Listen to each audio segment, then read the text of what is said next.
Magandang oras mga kababayan, mga ka-Golden Boy. Merong panibagong galaw ngayon si Donald Trump. Ito yung matagal na hidwaan niya sa Cuba.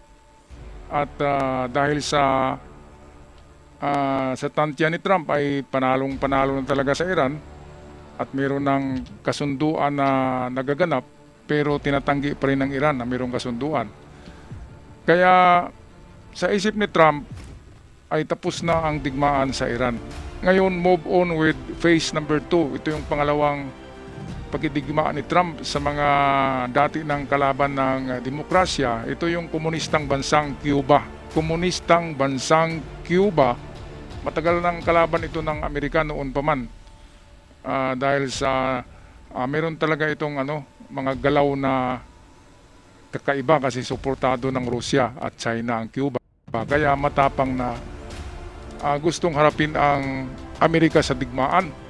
Kaya ito na, pinadala na ni Trump yung meron ng doon, augmentation of forces diyan sa Caribbean Sea. Sa Caribbean Sea, malapit yan sa Cuba, ay nandoon na yung isang Nimitz-class aircraft carrier strike group. Naroon na, parang yung kay Maduro sa Venezuela na pinadala ni Trump yung mga aircraft carrier at iba pang military assets sa karagatan.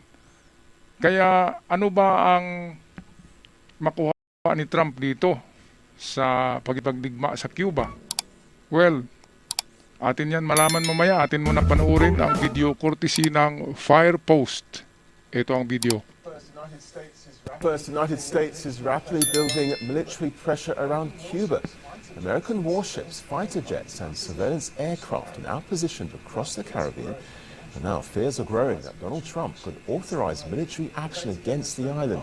The Pentagon has spent months moving troops and weapons closer to Cuba.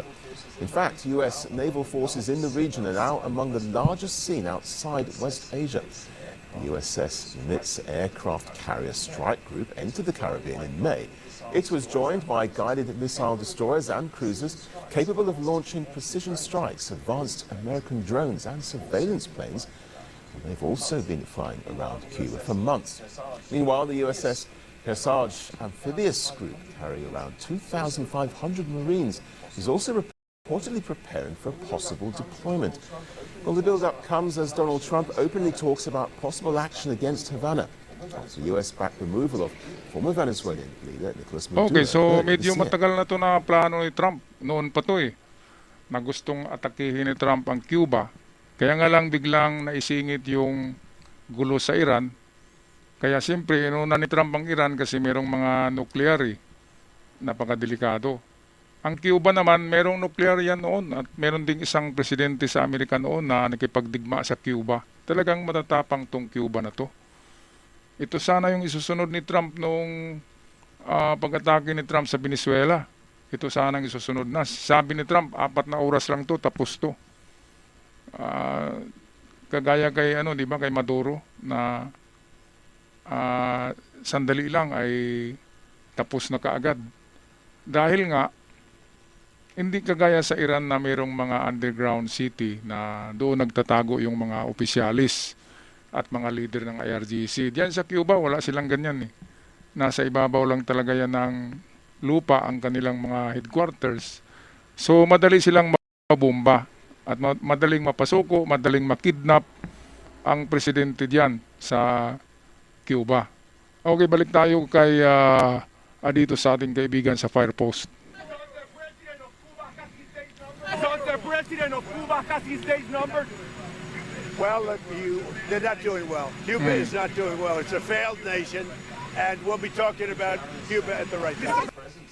Military analysts say the current U.S. presence gives Washington multiple options. These range from targeted airstrikes to operations aimed at capturing Cuba's leadership.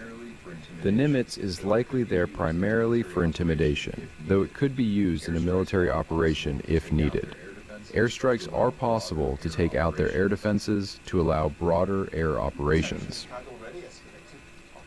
Well, tensions had already escalated after the United States indicted former Cuban President Raul Castro. Washington accused him of the 1996 downing of 2 US-based planes.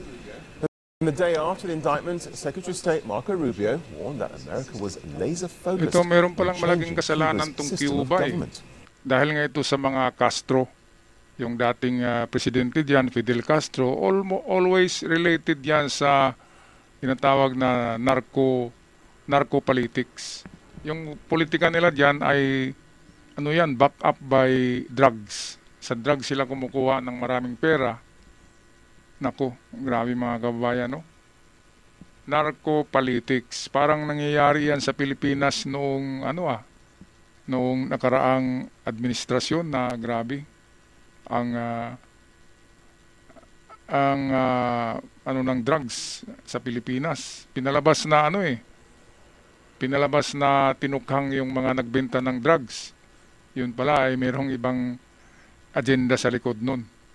Hindi yan alam ng karamihan, mga kababayan.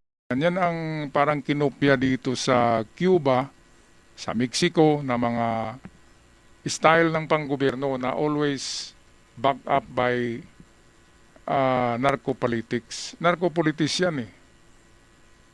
At kung alam nyo, ang Cuba ay suportado din ng China.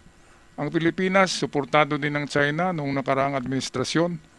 Kaya binabaha tayo ng droga. Binabaliktad ang kwento eh. Tapos tinutukhang yung kalaban sa sa enterprise. Yun yung mga tinutukhang. Yung hindi kalaban ay walang nangyari.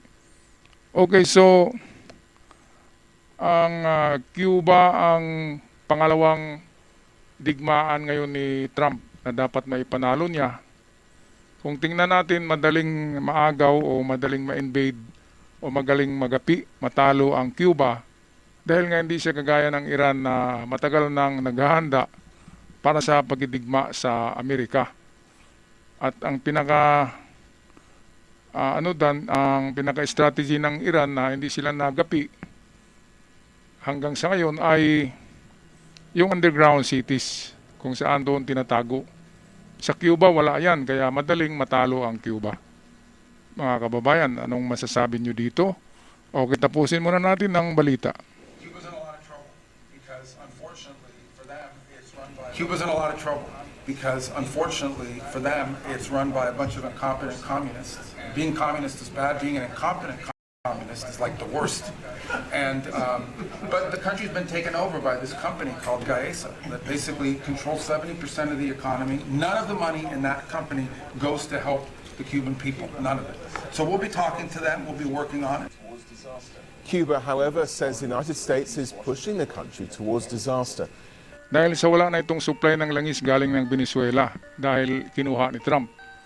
Di ba mga kababayan? Kaya gusto ni Trump na itong ibalik diyan ang energy sa Cuba. Bigyan sila ng langis. Pero, of course, baguhin ang gobyerno diyan dahil nga komunista at narco-politician ang nakaupo diyan. Yan yata ay pinsan ni Fidel Castro. Castro pa rin yan eh, ang presidente ng Cuba. At ito siguro ang susunod na nasisiklab na gera. Kasi ang Iran ngayon ay parang plansado na. Parang drama-drama na lang yung mga kung ano-ano diyan sa Hormuz. Pero ang buod talaga niyan sa usapan nila ay na daw yan, plansado na buksan ng Iran at buksan ng Hormuz at makipag-deal sa mga kondisyonis ni Trump. At yung magandang kondisyonis ng Iran ay pagbigyan din ni Trump. Alright, sana matapos na yung Iran para susunod naman itong Cuba para maubos na itong mga demonyo sa buong mundo. Mga kababayan, mga ka-Golden Boy, paki-comment sa ating comment section sa masasabi niyo tungkol sa Cuba. Ako'y magpapaalam na. Maraming salamat sa nag-subscribe. Malaking tulong. At sa aking avid followers. Ako'y sumasaludo sa inyo. Paalam.